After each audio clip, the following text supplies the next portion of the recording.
भगवत गीता का स्वाध्याय शुरू करने जा रहे हैं। अपनी जगह पर बैठ जाएंगे।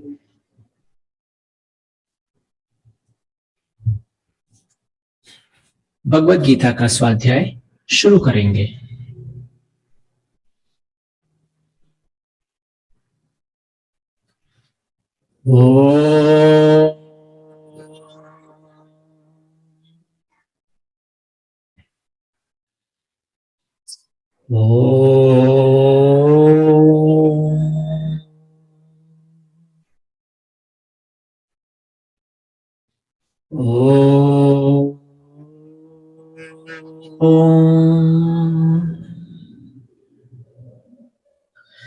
गुरुर्ब्रह्मा गुरुर्विष्णुः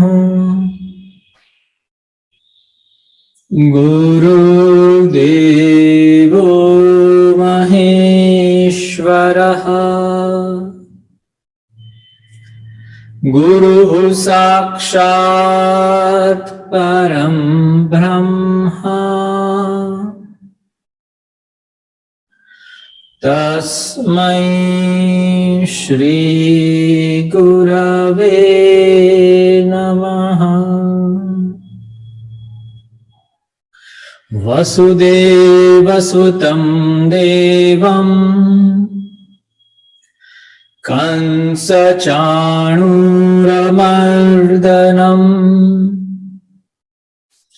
देवकी परमानन्दम्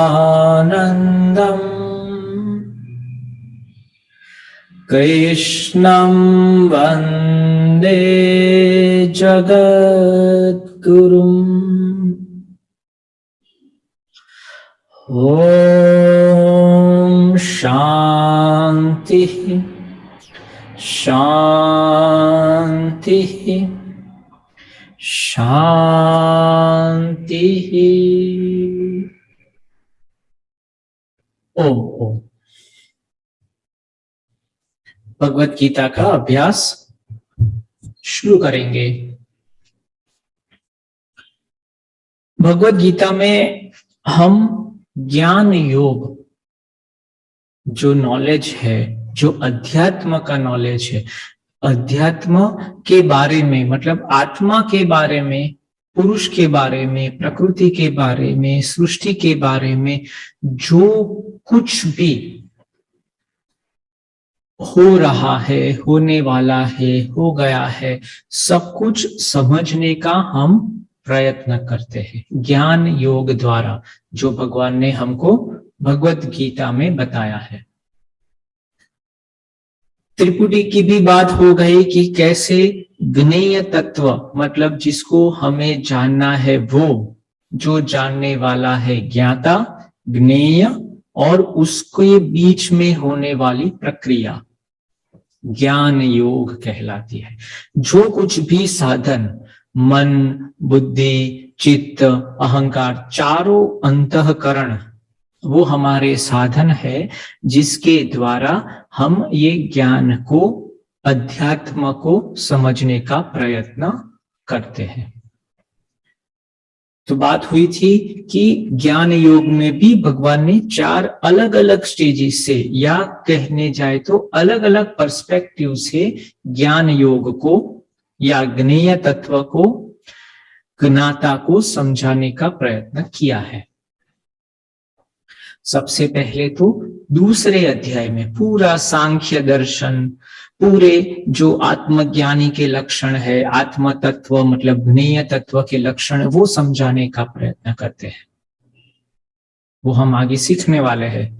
फिर उसके बाद 7वें अध्याय में भगवान ये पूरी जो प्रकृति है उसकी उत्पत्ति कैसे हुई वो हमको समझाते हैं। वो हमने लास्ट सेशन में उसको समझने का प्रयत्न किया कि कैसे पुरुष से प्रकृति और प्रकृति से फिर उसकी साम्यावस्था, 3 गुण, फिर महत्त्व और फिर 5 प्रकार की जो हमारे पंच महाभूत है या उसकी जो तन्मात्राएं है, फिर स्थिर पंच महाभूत होते हैं और फिर उससे कैसे वो यूनिवर्सल कॉन्शियसनेस से इंडिविजुअल कॉन्शियसनेस अलग होना शुरू हो जाती है।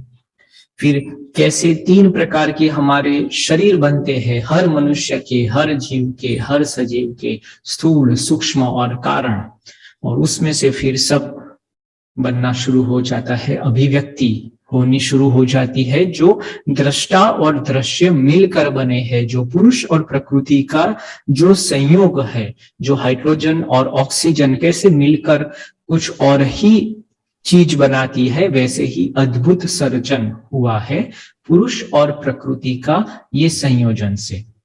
तो उसको हम समझने का प्रयत्न करते हैं।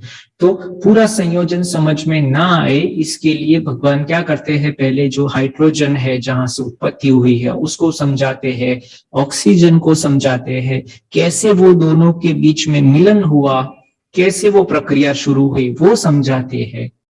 उसके बाद फिर ये जो H2O, जो पानी के जो गुण है, जो साधक के जो गुण है, उसको भी समझाते हैं।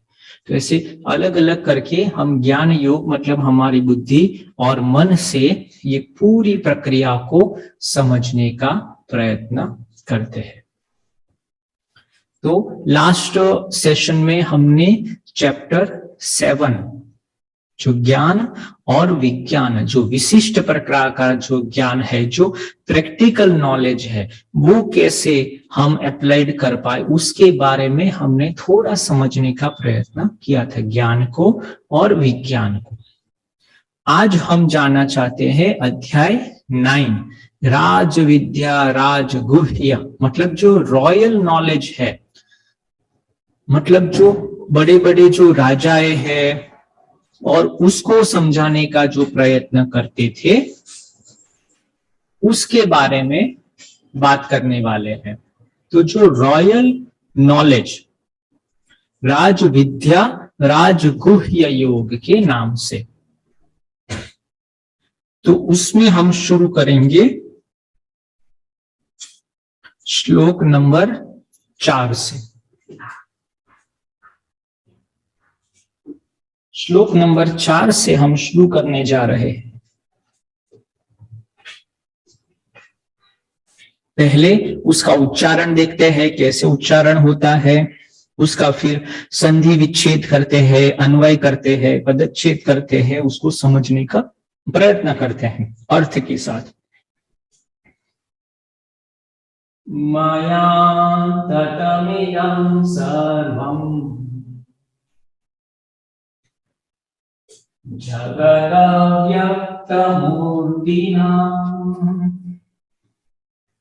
मस्थानि सर्वभूतानि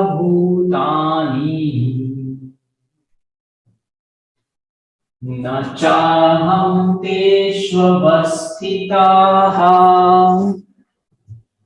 तो इसका चैंटिंग इस तरह करते हैं। तो आप भी, आपके पास अगर भगवत गीता है तो उसका चैंटिंग साथ में हम कर सकते हैं। मया ततमिदं सर्वम् जगदव्यक्तमूर्तिना मत्स्थानि सर्वभूतानि न चाहं तेष्वस्थिताः। मया, मेरे द्वारा, यहाँ भगवान किस संदर्भ में कहते हैं? पुरुष के संदर्भ में भगवान कहते हैं यहाँ वो क्या है? पुरुष है। तो पुरुष अपनी अभिव्यक्ति करता है, अपने को समझाने का प्रयत्न करता है। तो कैसे बात करते हैं कि ये मतलब ये जो पूरी प्रकृति है वो किससे सर्जन हुई है? मया ततम इदम, इदम सर्वम, मया ततम इदम, इदम मतलब यह, ततम इदम, इदम ततम इदम। तो मेरे द्वारा मतलब पुरुष से ये पूरी प्रकृति की उत्पत्ति हुई है। जगद अव्यक्त मूर्तिना मतलब कैसे कि जैसे मूर्ति के अंदर पत्थर छुपा रहता है, बर्फ के अंदर उसके पानी के गुण रहता है, वैसे मतलब क्या कहना चाहते हैं, जगद अव्यक्त मूर्तिना मतलब ऐसा नहीं है कि मेरे से उत्पन्न हुई है तो मैं उससे अलग हो गया, कि भाई जैसे हम क्या समझते भाई कुंभार है तो उसने घड़े की उत्पत्ति कर दी तो कुंभार तो उससे अलग हो गया, तो वैसा नहीं है। वो क्या कहते हैं, जैसे बर्फ के अंदर पानी रहता है, जैसे मिट्टी के बर्तन के अंदर मिट्टी रहती है, वैसे ही मैं ही उसके अंदर समाहित होकर इसकी उत्पत्ति की है। तो इसमें क्या हुआ है, ट्रांसफॉर्मेशन हुआ है।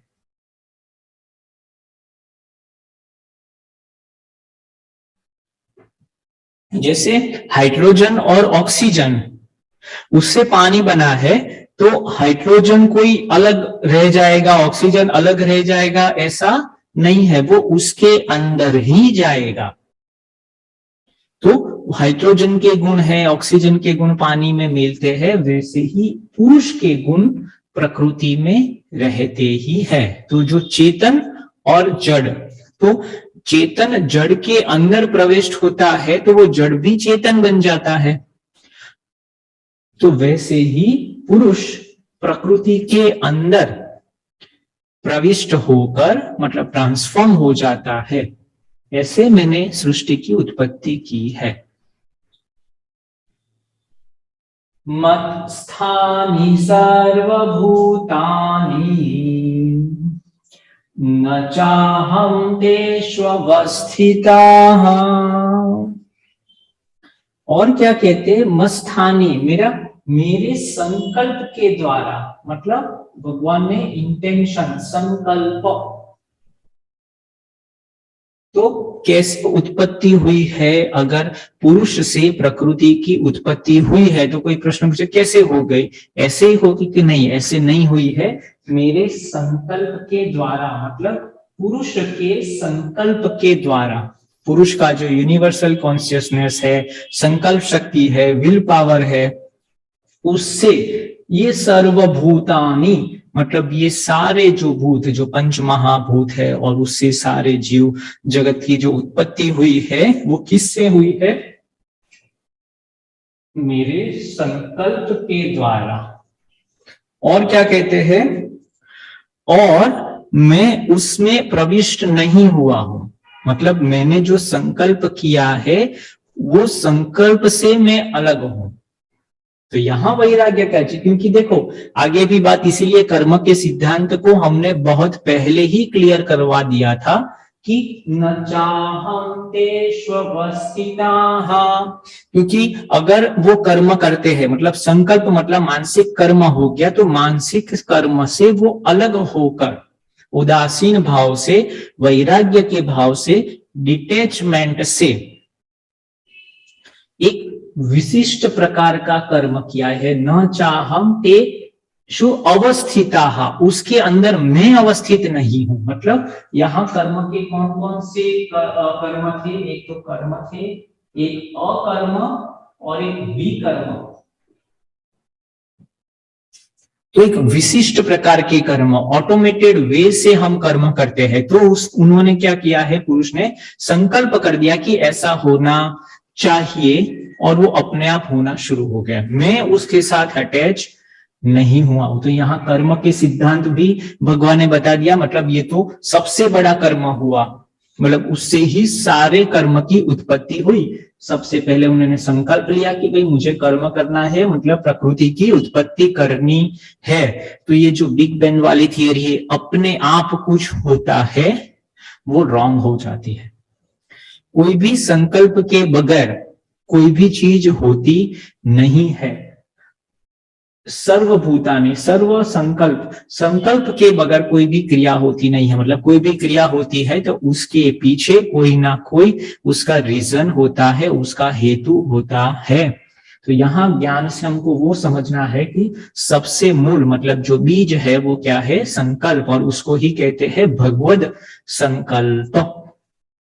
अलग अलग प्रकार के हेतु हमने देखे थे, अलग अलग प्रकार के जो संकल्प थे, तो उसके अंदर भगवद संकल्प से ये पूरी ईश्वरीय जो जगत है या हम सब है उसकी रचना हुई है। और वो जो कर्म जो उन्होंने किया है वो विशिष्ट प्रकार से किया है, क्योंकि वो कर्म के साथ संलग्न नहीं हुए, वो जाके कर्म नहीं किया, उन्होंने ऐसी सिस्टम बना दी, ऐसे कर्म के नियम, ऐसे यूनिवर्स के नियम बना दिए और वो नियम से सब चलना शुरू हो गया।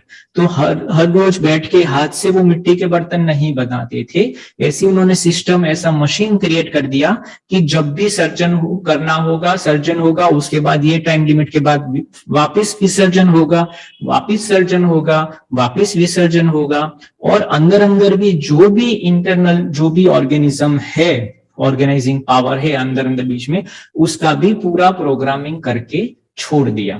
तो ऐसे विशिष्ट प्रकार की चीज उन्होंने की है। अभी नंबर 5 में चलते हैं। न च मस्थानि भूतानि पश्य मे योगमैश्वरम् भूतभृन्न च भूतस्थो ममात्मा भूतभावनः। तो न च मत्स्थानि भूतानि पश्य मे योगमैश्वरम् भूतभृन्न च भूतस्था ममात्मा भूतभावनः। अभी क्या कहते हैं, न च मत अस्थानि भूतानि, मतलब ये जो मैं वो मस्थानि सर्वभूतानि न च मस्थानि भूतानि, मतलब मैं उनके अंदर प्रविष्ट हो गया, मतलब पुरुष प्रकृति के अंदर पंच महाभूत के अंदर प्रविष्ट हो गया है, पर पंच महाभूत मेरे में प्रविष्ट नहीं हुए हैं। तो ये वन वे एग्जीक्यूशन है, ये हमको बहुत ही क्लियर होना चाहिए। ये टू वे रास्ता नहीं है। ईश्वर किसकी ओर गति होती है, प्रकृति की ओर। तो ये वन वे ट्रैफिक है, टू वे नहीं है। मतलब ये जो भी संदेश जाते हैं या जो भी क्रिएशंस होता है वो कहां से कहां तक होता है, ईश्वर से, या कहने जाए तो पुरुष से प्रकृति की ओर होता है। तो ईश्वर के जो गुण होते हैं वो प्रकृति में आते हैं, प्रकृति के गुण कभी भी ईश्वर में नहीं पहुंचते हैं। वो समझनी बहुत जरूरी चीज है, इसलिए यहाँ कंफ्यूजन कई लोगों को हो जाता है।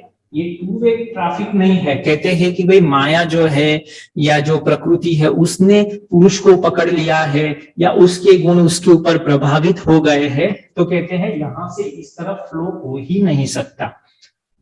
वन वे ट्रैफिक है। मतलब इनके मतलब ईश्वर के मतलब क्या है, कॉन्शियसनेस जो है वो यहां से यहां की ओर जाती है, जड़ता की ओर। पर ये जड़ता जो है वो कॉन्शियसनेस की ओर नहीं जाते, तो जड़त्व कभी भी ईश्वर को प्रभावित नहीं कर सकता।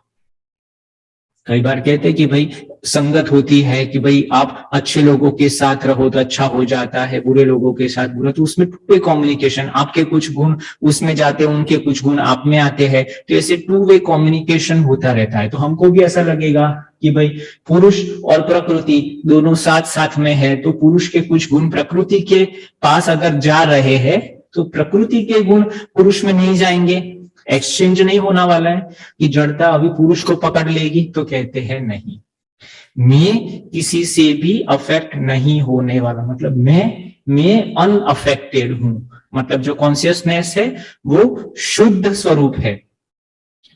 दृष्टा दृशि मात्र शुद्धोपि प्रत्ययानुपश्य। ये जो दृष्टा होता है वो शुद्ध स्वरूप है, उसमें कभी भी चेंजेस होता नहीं है। वो कितने भी मिट्टी में जाए, कितने भी पंच महाभूत के अंदर चले जाए, पर उनका जो तत्व जो है वो कभी भी चेंज नहीं होने वाला है। कितना भी बीच में गंदगी में चले जाए, अशुद्धिता में चले जाए, जल कमलवत। तो वो भी बहुत सारी चीजें यहाँ पर कि भी मैं प्रकृति में चला जाता हूं, प्रकृति के गुण मेरे में नहीं आता है। और बस यही है, पश्चिमे योगम ईश्वरम, और मैं उसको क्या है, मेरी योग माया से या जो योग के मेरे जो गुण है, जो यूनिवर्सल योग मैंने जो क्रिएट किया है, उससे मैं उसको देखता हूं। तो बोलते हैं कि अगर आप तो अछूत है, आप तो वहां नहीं जा रहे, तो आपको कैसे पता चलेगा, है ना, दृष्टा है तो दृष्टा दृशि मात्र शुद्धोपि प्रत्यया अनुपश्य, मतलब क्या करता है वो, अनुपश्य, किसके द्वारा फिर देखते हैं, तो कहते हैं मैं यहाँ योग के द्वारा, योग माया के द्वारा, मेरे पास ऐसी कई साधन सामग्री है जिसके द्वारा मैं प्रविष्ट होता हूं प्रकृति के अंदर या प्रकृति की अनुभूति करता हूं। तो डायरेक्ट कम्युनिकेशन नहीं है, इनडायरेक्ट कम्युनिकेशन है, और वो एक साधन है जिसको योग या माया, योग माया या अलग अलग तरीके से लोग उसको जानते, एक अलग स्वरूप रचकर वो वहां पर प्रविष्ट होते, अपना जो मूल स्वरूप है वो वहीं का वहीं रहता है। अभी भूत भृन्न च भूतस्था मम आत्मा भूत भावनः, तो क्या कहते हैं कि ये योग माया के द्वारा मैं ये भूत भृन्न च भूतस्था, मतलब ये सारे पंच महाभूत और उसके द्वारा जो पूरी सृष्टि की उत्पत्ति हुई है, वो सबका पालन पोषण वो मैं ही करता हूं, ये योग माया के द्वारा। मम आत्मा भूत भावनः, पर मेरा जो आत्मा है या जो मेरा जो कॉन्शियसनेस है वो उसके अंदर अनअफेक्टेड वे से ही रहता है। ये आगे जो बात हुई गई कि विकर्म भाव से रहता है, कर्म या अकर्म भाव से नहीं, वन वे से, जितना मेरी जो योग माया की शक्ति है उस तरफ उसके अंदर रहता है, तो वापिस रिबाउंस नहीं होता है, वापिस उसमें आने की शक्यता नहीं है। मम आत्मा भूत भावनः न च मत अस्थानी भूतानी पश्य में, पश्य मतलब देखना या अनुभव करना, कैसे, योग के द्वारा, योग ईश्वर के द्वारा। भूत भृन्न च भूतस्था ममात्मा भूत भावनः, तो ये सब मैं करता हूं, मतलब ऐसे जैसे कुंभार मिट्टी के अलग अलग चीजें बनाते हैं और वो उससे कैसे अछूता रहता है, वैसे ही कहते हैं मेरा जो क्रिएशन है उससे मैं अछूता रहता हूं, वैराग्य से भर के, ऐसी ऑटोमेटेड वे से ये सब क्रिएशन और वो सब चलता रहता है। अभी कैसे, तो अभी और एक एग्जांपल देते हैं नंबर 6 में, यथाकाश स्थितो नित्यम् वायु सर्वत्र गोमः तथा सर्वाणि भूतानि मत्स्थानि युपधारय, तो कैसे रहता है, तो क्या कहते हैं, यथा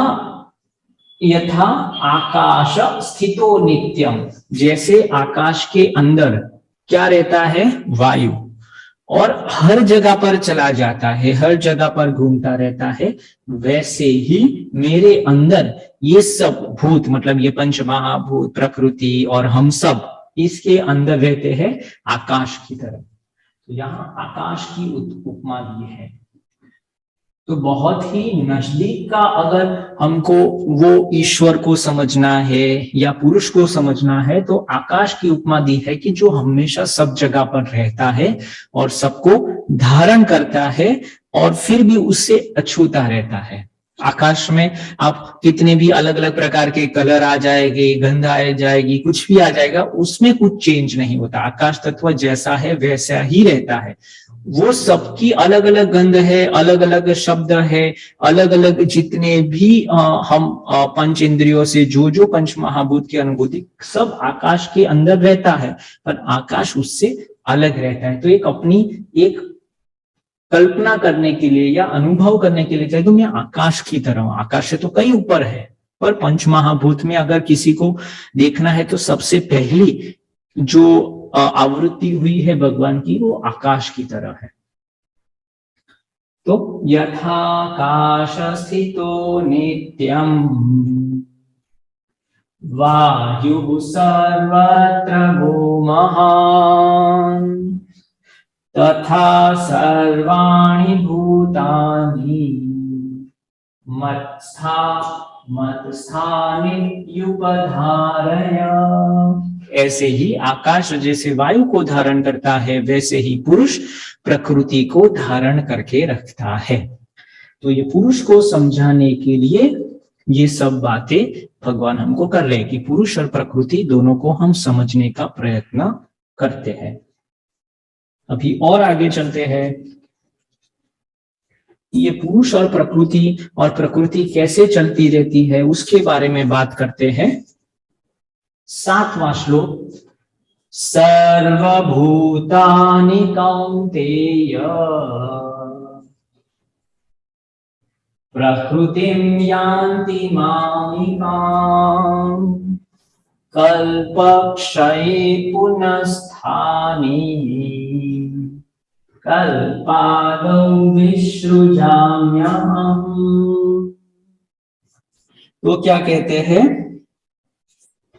कि ये जो प्रकृति है, क्योंकि हम हमेशा कहते हैं कि प्रकृति और पुरुष को देखना है, मतलब जब विवेक करना है तो हम क्या कहते हैं, जो पुरुष है वो हमेशा रहता है, वो सत है, और प्रकृति है वो असत है, मतलब उसका जन्म भी होता है, मरण भी होता है, फिर से नवसर्जन होता है। तो वही चीज को यहाँ भी भगवान समझाने का प्रयत्न करते हैं कि प्रकृति जो होती है वो क्या होती है, उसका नाश होता है। मतलब उन्होंने जो स्पेसिफिक टाइम लिमिट, टाइम से बाउंड है, टाइम और स्पेस से प्रकृति बाउंड है, वो समझाने के लिए कहते हैं कि कल्पक्षये पुनस्थानी। कि कल्प मतलब वो कल्प के साथ, मतलब एक टाइम का वो मेजरमेंट उन्होंने कल्प से लिया है कि एक कल्प है ऐसे करके, फिर उसके अंदर इतने युग होते हैं, फिर वो युग के अंदर फिर इतने ब्रह्मा के समय होता है, फिर ऐसे ऐसे करके पूरा समय का चक्र हमको समझाया है यूनिवर्सल कॉन्शियसनेस के पर्सपेक्टिव से। तो कहते हैं धीरे धीरे फिर वो कल्प की शुरुआत करते हैं, फिर उसमें क्षय होना शुरू हो जाता है, मतलब अभी डिग्रेड होते हैं कि भाई 1000 कल्प है या 5000 है, जो भी हमने वो निश्चित किया है, उसके बाद फिर उसकी सृजन जो होती है वो शुरू करते हैं, और फिर धीरे धीरे जब वो कल्प खत्म हो जाता है, विसृजाम या हम, मतलब उसकी जो नाश करना है वो भी हो जाता है, मतलब उसका क्रिएशन होता है, फिर उसका मेंटेनेंस होता है, और फिर डिस्ट्रक्शन होता है। तो ऐसे ही प्रकृति में ऐसे चलता रहता है टाइम के हिसाब से। तो प्रकृति जो होती है वो टाइम बाउंड है, असत है, हमेशा रहती नहीं है, हमेशा उसमें चेंजेस होते रहते, स्थिर नहीं है, अस्थिर है, और टाइम के हिसाब से उसमें चेंजेस आते रहते। तो वही सब चीजें भगवान यहाँ सर्वभूतानि कौन्तेय प्रकृतिं यान्ति मामि, क्योंकि सब भूत है प्रकृति के साथ है, तो प्रकृति चली जाती है तो भूत भी चले गए, हम भी प्रकृति के अंश है, तो हम भी मरेंगे, मतलब हमारा भी नवसर्जन होगा, जाएंगे वापिस आएंगे, फिर से कुछ नया, फिर से कुछ अलग, ऐसे करके ये प्रकृति का जो चक्र जो है, धर्म चक्र है या जो समय चक्र है, वो चलता रहता है। तो ये सब बात भी यहाँ भगवान करते हैं। रॉयल नॉलेज चैप्टर 9 जो बहुत ही गूढ़ नॉलेज है, जो राज विद्या, मतलब राजाओं को, मतलब राजा मतलब नॉलेज के राजाओं को, कि जो लोग बहुत ही आगे चले गए हैं नॉलेज में, उसको फिर ये समझाने के लिए ये चैप्टर का नाम दिया गया है। फिर उसके बाद प्रकृतिं स्वामवष्टभ्य विसृजामि पुनः पुनः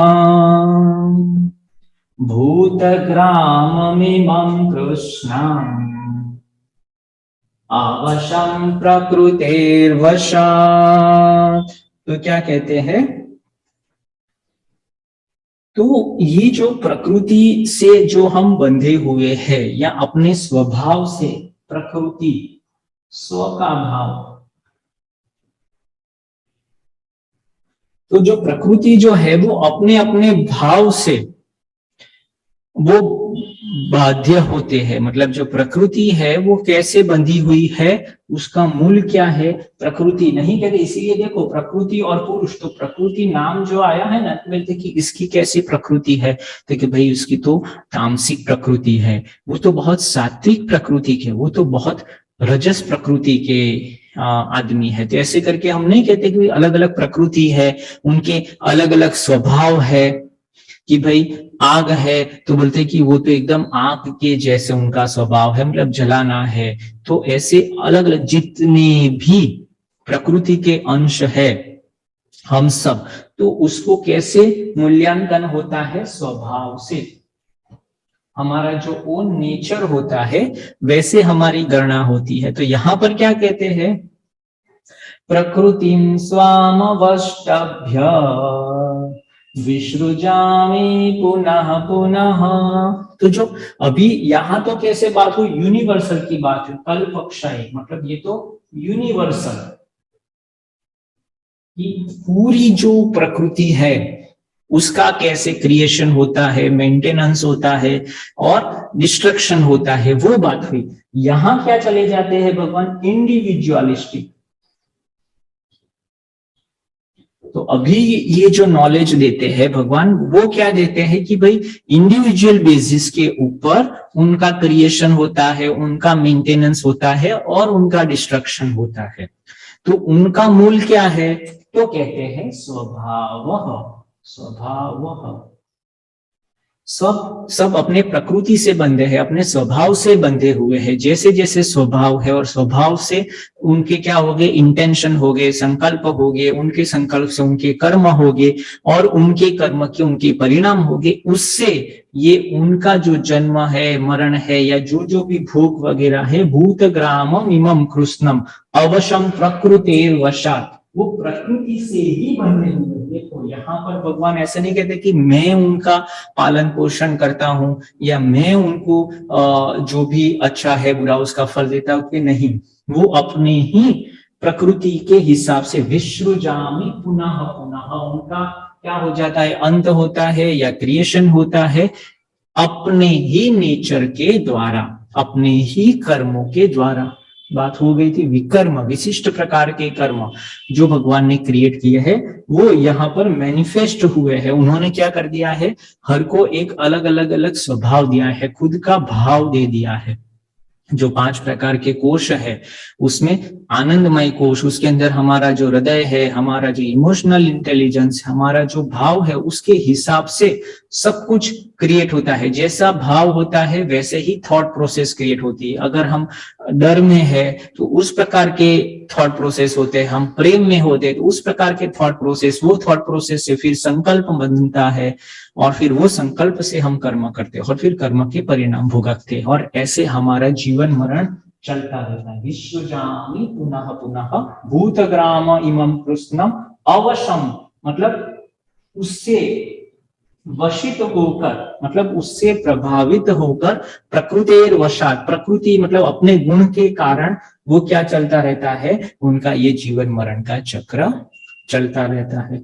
तो ये 4 से लेकर 8, 1, 2, 3, 4 और 5, ये 5 महत्व के श्लोक है हमारे चैप्टर 9 में। जो रॉयल नॉलेज, मतलब ये जो पुरुष और प्रकृति और कैसे प्रकृति मतलब स्वभाव से हम बंधे हुए हैं और कैसे वो कर्म के नियम यूनिवर्सल में और इंडिविजुअल में चलता रहता है, वो सब बात यहाँ भगवान करते हैं। तो चैप्टर 7 में हमने क्या बात हुई थी, प्रकृति के बारे में, जो पूरा जो क्रिएशन हुआ वो समझा। फिर यहाँ चैप्टर 9 में हमने रॉयल इंटरलिंक मतलब इंटर कनेक्शन, पुरुष और प्रकृति के बीच में जो लिंक थी, कैसे पुरुष और प्रकृति एक दूसरे से जुड़े हैं, वन वे है कि टू वे कम्युनिकेशन चल रहा है, वो सब बातें यहाँ हुई। 11वें अध्याय में विश्व रूप दर्शन में पूरा पुरुष के बारे में भगवान अपना जो रियल रूप है पुरुष का वो बताएंगे। चैप्टर 7 में सिर्फ प्रकृति, चैप्टर 9 में प्रकृति और पुरुष दोनों के बीच का कनेक्शन, चैप्टर 11 में सिर्फ पुरुष के बारे में, दृष्टा के बारे में, आत्मा के बारे में भगवान बात करने वाले हैं। और फिर हम चैप्टर 2 के ऊपर जाते हैं, वहां पर हम क्या करने वाले हैं, स्थित प्रज्ञा, मतलब ये जो पुरुष है, पुरुष के बारे में हमने बात कर ली है, प्रकृति के बारे में हमारी बात हो गई है, और ये जो ज्ञान योग है और ये जो ज्ञाता मतलब जो साधक है, जो जानने वाला है, उसमें क्या क्या ट्रांसफॉर्मेशन होता है जब वो जानने के लिए अंदर उतरता है। छोटी छोटी चीजें, मतलब ये जो है पुरुष है उसके लिए ज्ञेय तत्व है, ठीक है ना, या प्रकृति को जानता है तो वो उसके लिए ज्ञेय तत्व है। और वो दोनों तरीके से, नीति या सेति, वो दो पद्धति हमने समझने का प्रयत्न किया था ज्ञान योग में, नीति या सेति। उसके द्वारा ये जो साधक है वो कैसे वहां तक पहुंच सकता है। अभी हमने पुरुष के लक्षण जानने हैं, प्रकृति के लक्षण जाने हैं, दोनों का कनेक्शन जानेंगे। बाद में हम शुरू करेंगे स्थित प्रज्ञा, मतलब चैप्टर 2 में 54 से शुरू हो जाता है। स्थित प्रज्ञस्य का भाषा समाधिस्थस्य केशव, स्थित देह किं प्रभाषेत, किमासीत व्रजेत किम। तो व्यवहारिक रूप से जब ज्ञानी चलना शुरू कर देता है तब क्या क्या उसमें ट्रांसफॉर्मेशन होता है, कौन कौन सी कठिनाई होती है, वो सारी बातें हम समझने का प्रयत्न कल तो हम करेंगे पुरुष के बारे में, विश्व रूप दर्शन, उसके बाद हम उसमें जाने का प्रयत्न करेंगे। अभी हमारे पास टीम है तो ये मिटा देते हैं, थोड़ा आगे बढ़ते हैं।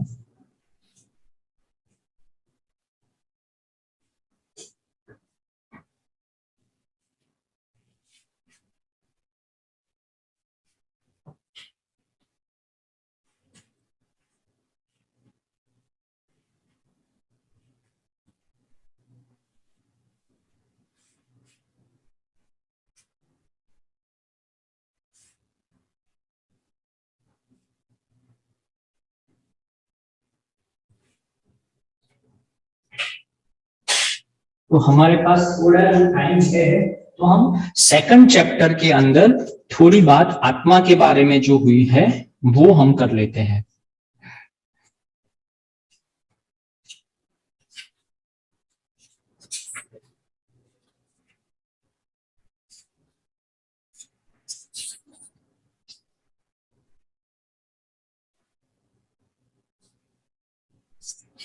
ट्वेंटी 2.20 यहां हम शुरू करने जा रहे हैं ज्ञेय तत्व, जिसको हमें जानना है, हमारा जो विषय है। हर एक का अलग अलग विषय होता है ना, कि भाई भूगोल जानना है, फिजिक्स जानना है, कंप्यूटर को जानना है, मेडिसिन को जानना है, वैसे ही हमारा जो ज्ञेय तत्व है जिसको हमें जानना है, अलग अलग नाम से उसको लोग कहते हैं, आत्मा कहते हैं, या पुरुष कहते हैं, या दृष्टा कहते हैं। उसको जानने के लिए हम प्रयत्न शुरू करते हैं। 2.20 न जायते म्रियता वा, न जायते म्रियते वा कदाचिन्, नायं भूत्वा भविता वा न भूयः, अजो नित्यः शाश्वतोऽयं पुराणो, न हन्यते हन्यमाने शरीरे। तो यहां पर क्या कहते हैं, न जायते म्रियते वा कदाचिन नायम भूत्वा, मतलब वो जो आत्मा है उसका जन्म या मरण नहीं होता है, वो अजन्मा होता है। वो पहला लक्षण है। और वो कहते हैं उसका जन्म और मरण नहीं है, उसका क्रिएशन और उसका डिस्ट्रक्शन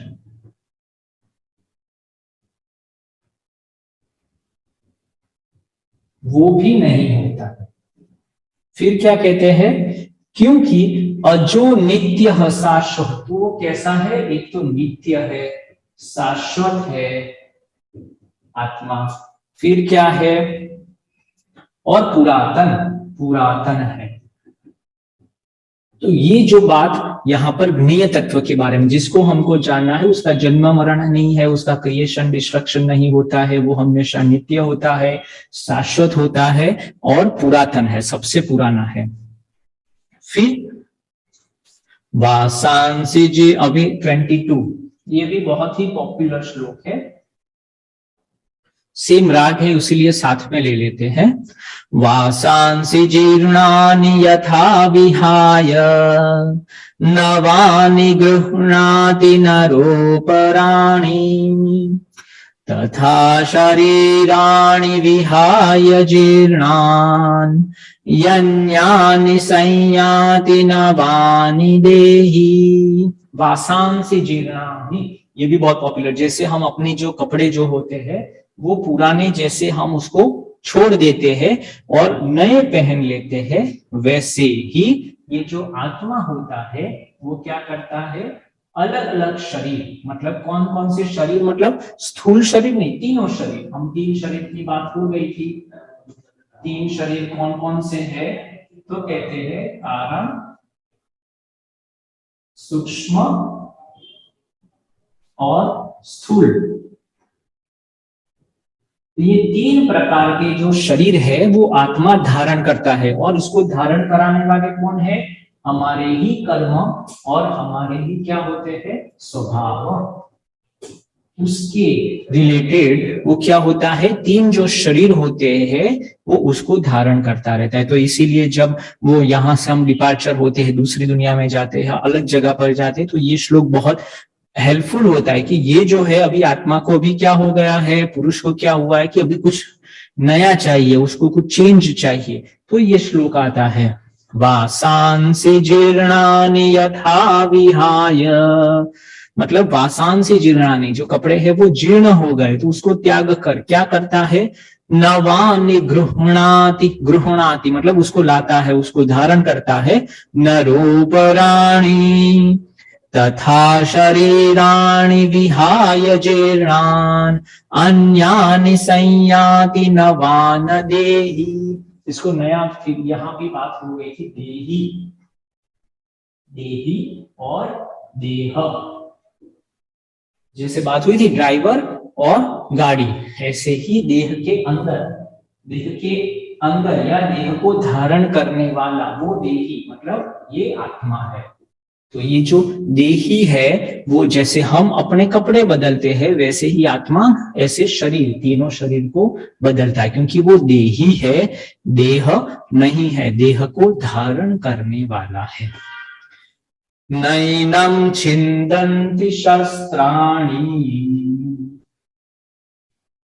नैनं दहति पावकः न चैनं क्लेदयन्त्यापो न शोषयति मारुतः। तो वही आत्मा या जो ईश्वर है या पुरुष है वो प्रकृति से अछूता है, मतलब प्रकृति से वो थोड़ा हायर डायमेंशन में है। तो जो पंच महाभूत है, नैनम छिन्दन्ति शस्त्राणि, उसको जो शस्त्र है मतलब जो फिजिकल पृथ्वी तत्व वगैरह जो है वो वहां पर नहीं जा सकता, क्योंकि वो उससे और सटल फ्रीक्वेंसी में है आत्मा। नैनम दहति पावक, उसको अग्नि जो है जला नहीं सकती। न चैनम क्लेदयन्त्यापो, उसको पानी जो है वो उसको पिघला नहीं सकती है, और जो पवन है उसको सुखा नहीं सकता है। तो ऐसे यहाँ पर कहने का तात्पर्य वो है कि पुरुष प्रकृति से अछूता है। तो जैसे आप देखते हो कि भाई एक्सरे होते हैं, तो हम है और एक्सरे की किरण है, तो हम दीवार के आसपास नहीं जा सकते, पर जो एक्सरे जो होती है वो दीवार के आसपास चली जा सकती है, क्योंकि वो ज्यादा सूक्ष्म है। तो जो ज्यादा सूक्ष्म होते हैं वो स्थूल के आसपास चले जाते हैं, पर जो स्थूल होता है वो सूक्ष्म तक नहीं जा सकता है, उसके लिमिटेशंस होते हैं। तो ये जो कारण शरीर है वो सूक्ष्म शरीर में जा सकता है, स्थूल शरीर में जा सकता है, सूक्ष्म शरीर है वो स्थूल शरीर में जा सकता है, पर उसे उल्टा नहीं होता। स्थूल जो है कभी भी सूक्ष्म में नहीं जा सकता, सूक्ष्म शरीर कारण में नहीं जा सकता। तो हमारा तो जो आत्मा है वो तीनों जो शरीर है उससे भी पर है, वो तीनों शरीर के अंदर जा सकता है, क्योंकि वो ज्यादा सटल है, ज्यादा सूक्ष्म है, अति सूक्ष्म है, तो उसके अंदर वो प्रविष्ट हो सकता है। और जब उसको बाहर आना है तो वो बाहर भी आ सकता है, और कोई भी मतलब डिस्ट्रक्शन उससे अछूता, मतलब उससे कोई चेंजेस किए बगैर, उसमें कोई चेंजेस नहीं होते, कारण में चला जाएगा, सूक्ष्म में, स्थूल में। तो प्रकृति के जो गुण है वो ट्रांसमिट नहीं होने वाले, पर उल्टा होने वाला है। जब शरीर के अंदर, कोई भी शरीर के अंदर जब आत्मा प्रविष्ट होता है तो उसमें चेतन तत्व प्रविष्ट होने के कारण उसमें जीवंतता आ जाती है, और जब उससे निकल जाता है तो वापिस जो शरीर होता है वो वापिस जड़ हो जाता है। तो जैसे कई लोग नहीं होते कि भाई उसको संजीवनी विद्या आती है, संजीवनी विद्या का मतलब जो जीवंत तत्व है, ट्रांसफॉर्मेशन है, अल्केमी है, तो बोलते उसके अंदर जीवंत तत्व डालते हैं तो शरीर खड़ा हो जाता है, जीवंत तत्व ले लेते हैं तो शरीर वापिस नीचे गिर जाते हैं। तो उसको जो चलाने वाला है देही, उसका ट्रांसमिशन मतलब वो उससे ज्यादा है, तो उससे सब कुछ चलता है, पर उसे उल्टा नहीं है। देह देही को नहीं चलाता है, देही देह को चलाती है। जो जड़ है वो चेतनवंता दिखता है ओनली बिकॉज पुरुष के कारण, आत्मा के कारण, क्योंकि अच्छेद्यो यमदाह्यो यम अच्छेद्यो यमदाह्यो क्लेद्यो शोष्य एव च नित्यः सर्वगतः स्थाणु रचलोऽयं सनातनः। तो उसका जवाब देते हैं कि भाई ऐसा क्यों नहीं होता है कि भाई कारण है, स्थूल है, सूक्ष्म शरीर, उसमें उसकी क्यों उसमें कोई चेंजेस नहीं होता है। तो कहते हैं उसका जो स्वभाव है, जैसे प्रकृति का स्वभाव होता है वो क्या होते हैं, नित्य है, चेंजेस है, वैसे आत्मा का स्वभाव क्या है, तो कहता है वो अछेद्य, जिसका छेदन नहीं हो सकता वो है। फिर क्या है, अदाह्य है, अदाह्य मतलब उससे जिसका दहन नहीं हो सकता वो है, उसको अग्नि नहीं जला सकती। अक्लेद्य, अशोष्य है, वो नित्य है, सर्वव्यापी है, अचल है, स्थिर है और सनातन है। अचल, स्थिर और सनातन, तो ये सारे क्या है, उसके लक्षण है आत्मा के, पुरुष के, दृष्टा के, हमारे ज्ञेय तत्व या जिसको जानना है वो। तो जो विषय को जानना है उसके लक्षण तो हमको पता होने चाहिए, तो ये उसके अलग अलग लक्षण हमको भगवान समझाते हैं।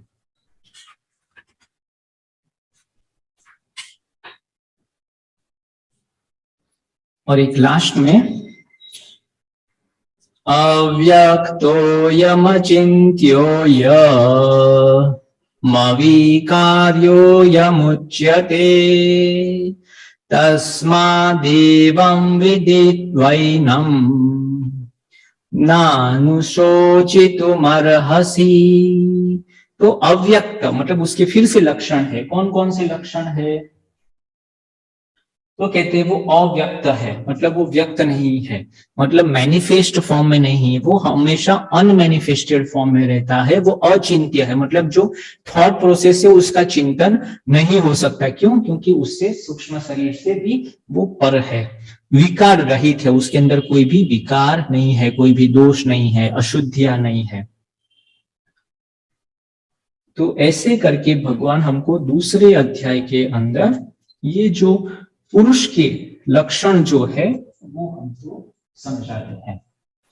अभी वो जो विश्व रूप दर्शन की जब हम बात करेंगे कल, तो वो पूरा प्रकृति के साथ पुरुष कैसे जन्म लेता है, अवतार कैसे लेता है और उन दोनों का सामंजस्य कैसा है, वो सब हम बात करने वाले हैं कल 11वें अध्याय में। विश्व रूप दर्शन, पुरुष जब फुल फ्लेज में, वो क्रिएटर भी है, मेंटेनेंस भी करता है और डिस्ट्रक्शन भी कैसे करता है, पूरा पुरुष जो है प्रकृति के अंदर समाहित होकर उसका पालन पोषण कैसे करता है, वो सब भगवान हमको समझाने वाले हैं 11वें अध्याय में। और उसके बाद फिर हम जो साधक है, जो चलने वाला है, वो ये ज्ञेय तत्व तक कैसे पहुंच पाए, उसके क्या क्या लक्षण है, स्थित प्रज्ञा के कैसे लक्षण है, प्रज्ञा को स्थिर कैसे बनाया जाए, ऋतम भरा सत्य को जानने वाली, धारण करने वाली बुद्धि कैसे बनाया जा सकता है, प्रैक्टिकल वे से हम समझने का तब प्रयत्न करेंगे कि हमको भी कैसा बनना है, नित्य बनना है, शाश्वत बनना है, पुरातन बनना है, हमारे में जन्म मरण ना हो जाए, अछेद्य हो जाए, हम स्थिर हो जाए, हम अचल हो जाए। तो ऐसे जो गुण है आत्मा के, वो हमको लेने हैं, उसको धारण करना है, उसका चिंतन मनन करना है।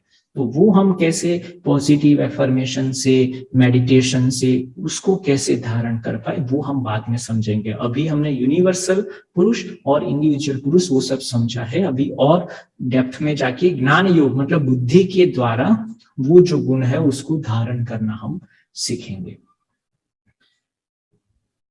ध्यान के लिए थोड़ी देर बैठेंगे, आंखें बंद करेंगे, आंखें बंद। आसपास के वातावरण के प्रति सजग हो जाना है।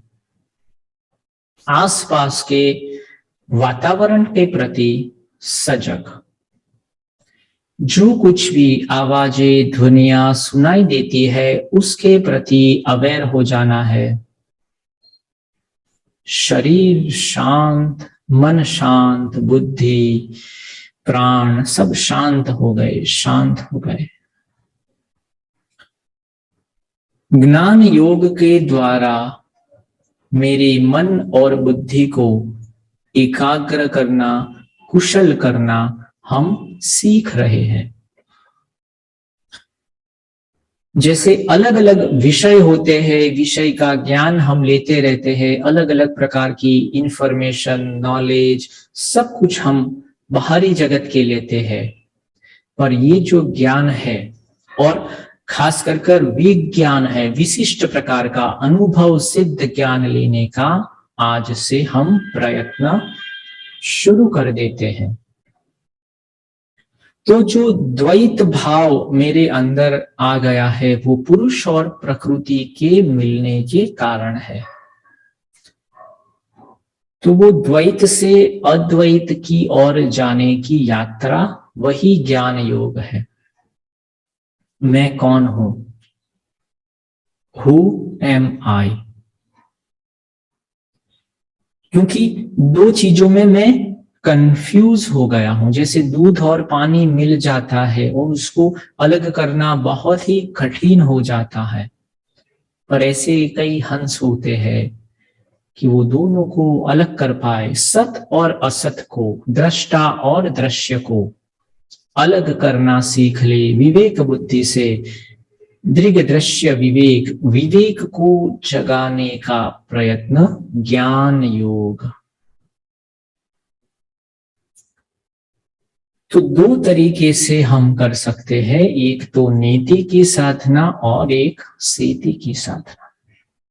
तो आज नीति न इति, जो मैं नहीं हूं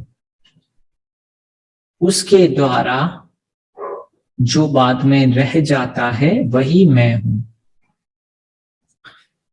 जो प्रकृति के गुण है वो मैंने समझ ले कि वो बदलती रहती है, उसका जन्म मरण चलता ही रहता है। तो जो भी बदल रहा है वो मैं नहीं हूं। और धीरे धीरे धीरे जो मैं हूं उसके ऊपर हमको फोकस करना है, ध्यान करना है कि भाई मैं नित्य हूं, सनातन हूं, अचल हूं, तटस्थ हूं, कूटस्थ हूं, आनंदित हूं। तो विधेयात्मक तरीके से अगर हम आगे बढ़े तो ये विधेयात्मक चीजों को हमको ढूंढना है कि कौन कौन सी चीज जो है वो हमेशा मेरे साथ रही है, और निषेध द्वारा जो मैं नहीं हूं, जो बदलती रहती है, वो प्रकृति है। तो ये निषेधात्मक और विधेयात्मक थिंकिंग के द्वारा, चिंतन द्वारा, मनन द्वारा, निधिध्यासन के द्वारा मैं ज्ञान को उपलब्ध हो सकता हूं। ज्ञान की उपलब्धि ही मेरे जीवन का एकमात्र ध्येय हो जाए। ज्ञान का मतलब है अपने आप को जानना, अपने स्वभाव को जानना, आत्म स्वभाव को जानना कि जो कभी भी बदलता नहीं है। सेल्फ को रियलाइज कर लेना, अनुभव कर लेना, और ये जन्म मरण, ये बंधन से मुक्त हो जाना, वो विद्या ज्ञान योग कहलाती है।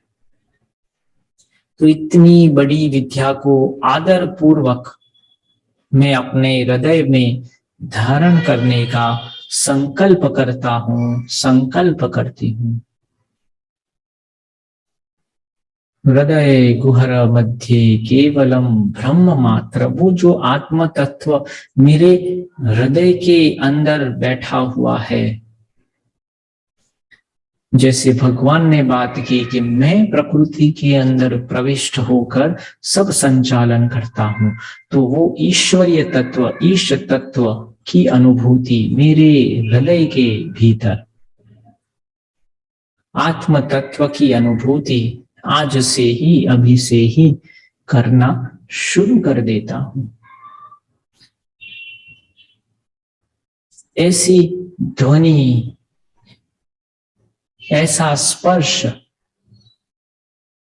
जो हमेशा मेरे साथ रहा है, मुझे गाइड करता है, मार्गदर्शक बनकर मेरे भीतर बैठा हुआ, वो आत्म तत्व को जानने का मेरा दृढ़ संकल्प, निश्चल, अटल, कूटस्थ, सत, चित्त और आनंद स्वरूप वो आत्मा मैं ही तो हूं।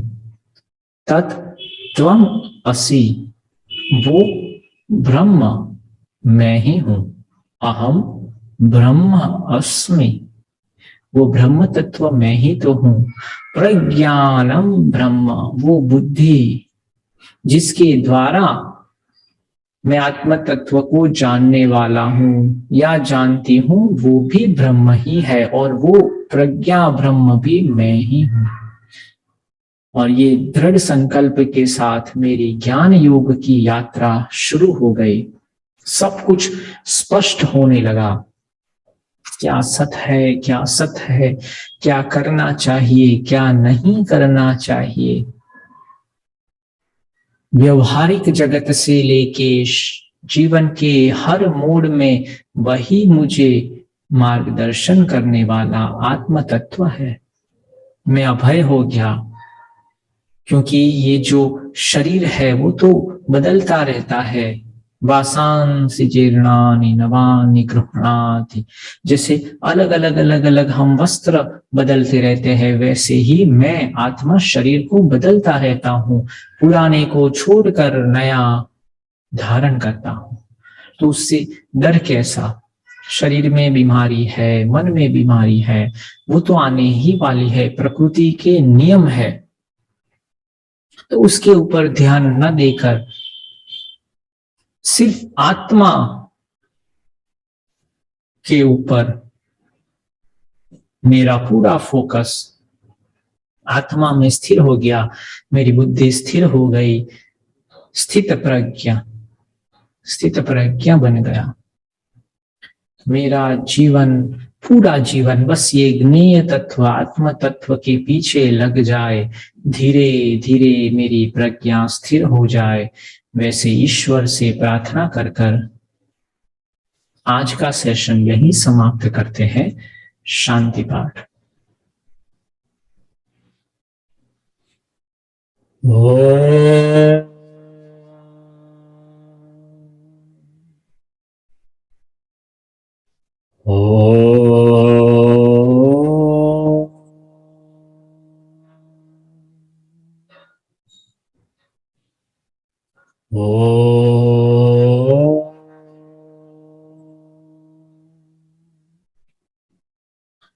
ओम असतो मा सद्गमय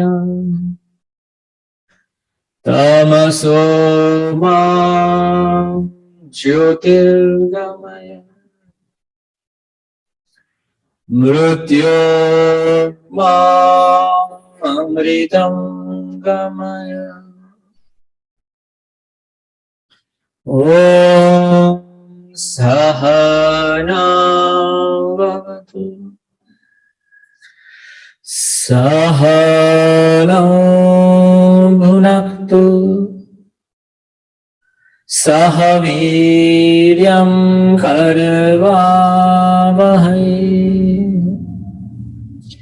तेजस्विनावधीतमस्तु मा विद्विषावहै। ओम शांति शांति शांति।